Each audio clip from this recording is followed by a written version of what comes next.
Sino nga ba ang pinakamalakas na vessel ng mga rulers? Well, mahirap gumawa ng tiyak na power rankings para sa 7 vessel dahil karamihan sa kanila ay hindi na ipakita ang full potential at ang pinakamainam na paraan para sila ay may rango ay batay sa kanilang ipinakitang nagawa, ang kanilang estado bilang vessel at ang kakayahan nila sa laban habang sila ay nabubuhay pa.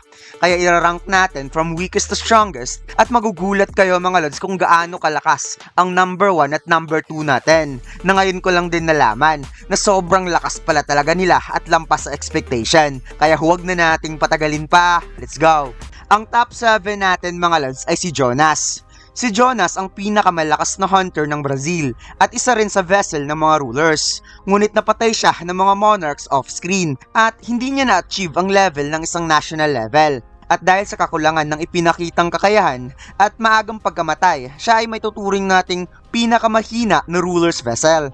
So pupunta na tayo sa top 6 natin mga lods, si Siddharth Bachchan.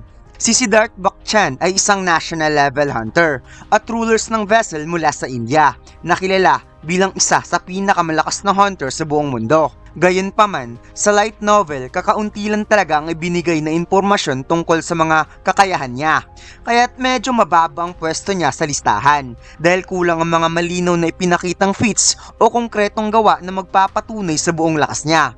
Subalit sa Ragnarok ay unti-unti nang ipinapahiwatig ang kanyang tunay na lakas at identity bilang isa sa pinakamalakas na national level hunter. So proceed na nga tayo sa top number 5 natin mga lods. At dito na magsisimula ang mga malinaw na detalye about sa mga ruler's vessel kung gaano nga ba sila kalakas. Dahil ang top number 5 natin ay si Go Gun-hye. Si Go Gun-hye ay isang mabagsik na S-rank hunter at ang chairman ng Korean Hunter Association. Bilang isa sa vessels ng mga rulers, taglay niya rin ang napakalakas na kapangyarihan, kabilang na rin ang higit sa tao na lakas at bilis, pati na rin ang telekinesis. Ngunit dahil sa kanyang katandaan at mahinang kalusugan, labis na nahadlangan ng paggamit niya ng kapangyarihan, dahilan kung bakit hindi siya umabot sa antas ng mga tinaguriang national level hunters. Bagamat isa pa rin siya sa pinaka top tier level hunter sa South Korea at nakipagsabayan pa sa isa sa pinakamalakas na monarch, ang Monarch of Frost. At dahil nga sa katandaan niya at mahinang kalusugan, hindi rin nakakaya ng katawan niya ang paggamit ng sobrang kapangyarihan. Hindi siya may tuturing na kasing level ng mga national level hunters na nasa tugatog talaga ng kanilang lakas at kayang gamitin ng buo ang kanilang mga kapangyarihan. At ngayon, ang top 4 natin mga lods ay si Christopher Reid. Si Christopher Reid ay isang national level hunter at isa sa mga vessels ng rulers. Ibig sabihin, isa siya sa pinakamalakas na tao sa buong mundo noong nabubuhay pa siya. Ngunit hindi kailanman na ipakita ang tunay na lawak ng kanyang kapangyarihan sa series dahil mabilis lang siyang pinatay ng 3 monarchs. Bagamat walang duda na kabilang si Christopher Reid sa pinakamalakas na hunter sa buong mundo, ngunit ginamit lang ng serye ang kanyang pagkamatay upang ipakita ang isang mahalagang punto, na ang sangkatauhan ay walang laban sa matinding puwersa ng mga monarchs bago pa man marating ni Song Jin-woo ang pinaka full potential. Sapat ang lakas ni Reid para talunin ng sinumang tao, ngunit hindi siya umabot sa isang level na kaya niyang humarap sa final battle against cosmic beings.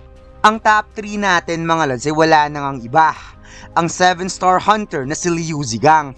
Si Liu Zigang ay isa sa pinakamalakas na hunter sa buong mundo o ang pinakamalakas na hunter sa buong Asia bago sumikat si Song Jin-woo.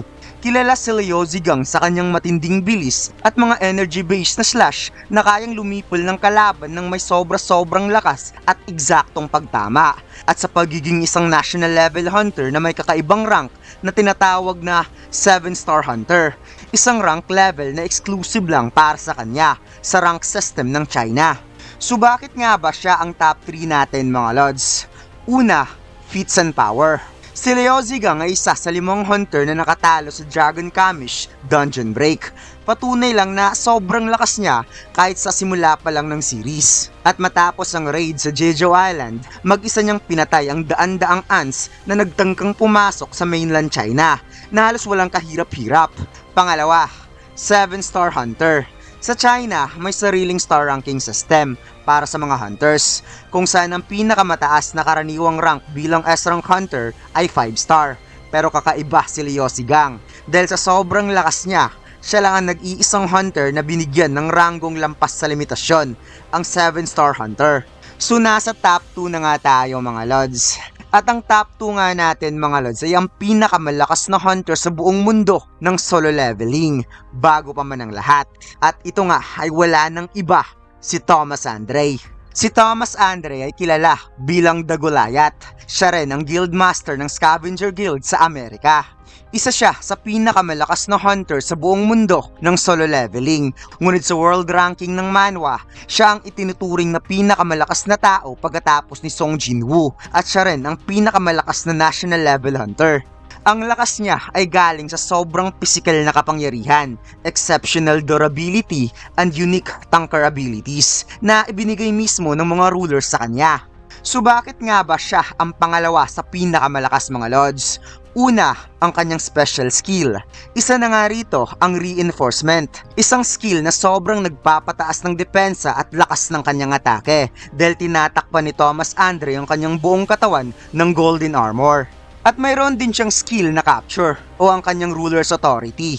Bilang isa sa vessels ng Fragment of the Brilliant Light, may kakayahan siyang gumamit ng telekinesis. At kapag pinagsama niyang gamitin ng reinforcement at capture ability, ay lumilika siya ng sobrang napaka-powerful na gravitational pull na parang nagmimistulang black hole sa sobrang lakas na kayang hilain at higupin ng lahat ng bagay na nasa paligid. At ito rin ang dahilan kung bakit nahila pababa ang Kamish Dragon mula sa himpapawid, kaya nagawa nila itong talunin. Pangalawa, demonstration of power. Well, alam nating isa si Thomas Andre sa nakatalo sa Kamish Dragon. Subalit ang labanan ng Beast Monarch ay isang malaking bagay. At nakipagsabayan pa siya ng harapan sa Beast Monarch na si Rakan. At kahit nagbabagsakan na ang napakaraming gusali, nagawa pa rin niyang tumayo at nakipaglaban hanggang sa huli. Ngunit ang pinakamalaking bagay sa lahat ay ang naging laban niya kay Song Jinwoo. Dito talaga na-show up ni Thomas Andre kung gaano siya kalakas. Dahil ang laban na ito ay ang pinaka-naaabangan ng lahat, mamanhwa man o anime, and one of the best fight scenes sa buong series ng solo leveling. At kahit malaki man ang agwat ng lakas ni Song Jinwoo nung time na yon, dito natin nakilala ng lubusan si Thomas Andre at nabigyan ng malaking respeto. So ang top 1 natin mga lods, wala nang iba, si Song Il-wan, ang ama ni Song Jinwoo. Si Song Il-wan ay isang napakalakas na hunter at isa sa maituturing nating pinakamalakas sa lahat ng vessels ng mga rulers. Ang pinagmumulan ng kanyang lakas ay mula mismo sa napakalaking kapangyarihang ibinuhos sa kanya ng mga rulers. Bagamat hindi nga lang lubusang nakibagay ang kanyang pisikal na katawan sa kapangyarihan na yon. So bakit nga ba sobrang lakas ni Song Il-wan mga lods? Ito ay una, overpowered other top tier hunter. Sobrang dali lang niyang tinalo si Wang Dongsu na isang elite S-rank hunter na pinalakas pa ng isang psychic na si Norma Selner. At sa sobrang tindi ng pinsala na tinamo ni Wang Dongsu mga lods, ilang buwan pa bago tuluyang nakabawi ang mokong na yon. Pangalawa, nakipaglaban mag-isa sa dalawang monarchs. Ito ang pinaka-impressive sa lahat. Ang makipaglaban mag-isa laban sa dalawang makapangyarihang monarch, ang Frost Monarch at ang Beast Monarch. At nagawa pa niyang patagalin ng laban hanggang sa makabalik si Song Jinwoo. At para bigyan ng konteksto, ang Beast Monarch ay ang nilalang na mabilis lang na pinabagsak si Thomas Andre, ang pinakamalakas na national level hunter. So bakit nga ba siya ang pinakamalakas na ruler's vessel? Una, siya ang tagapagdala ng mas malaking bahagi ng kapangyarihan. Ang ibang national level hunters ay nagsilbing vessel lamang sa tig-iisang Fragment of the Brilliant Light, ang tunay na anyo ng mga rulers. Pero si Song Il-wan ay pinalakas at mas malaki ang pinagsamang bahagi ng kapangyarihan ng mga rulers mismo. Sa sobrang tiwala nila sa kanya, siya ang itinalaga upang bantayan at kung kinakailangan patayin ang bagong monarch sakaling ito ay maging banta, which is ang kanyang anak na si Song Jinwoo. At ang pangalawa kung bakit siya ang pinakamalakas na ruler's vessels ay ang kapangyarihang kapalit na ibinigay sa kanya.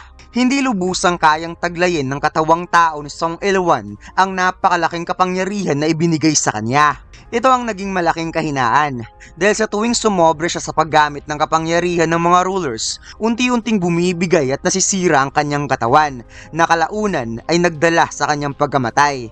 Sa kabilang banda, Ang ibang vessels gaya ni Thomas Andre at Leo Zigang ay mas ligtas sa paggamit ng hiram na kapangyarihan ng mga rulers.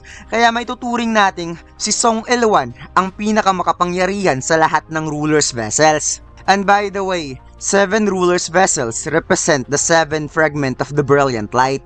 Akala ko talaga kasali si Chahayen sa rulers vessels, hindi pala. At dito lang pala nagtatapos mga lods. Huwag mo sanang kalimutan mag-like, comment at mag-subscribe sa ating YouTube channel at mag-follow sa ating Facebook page. Salamat!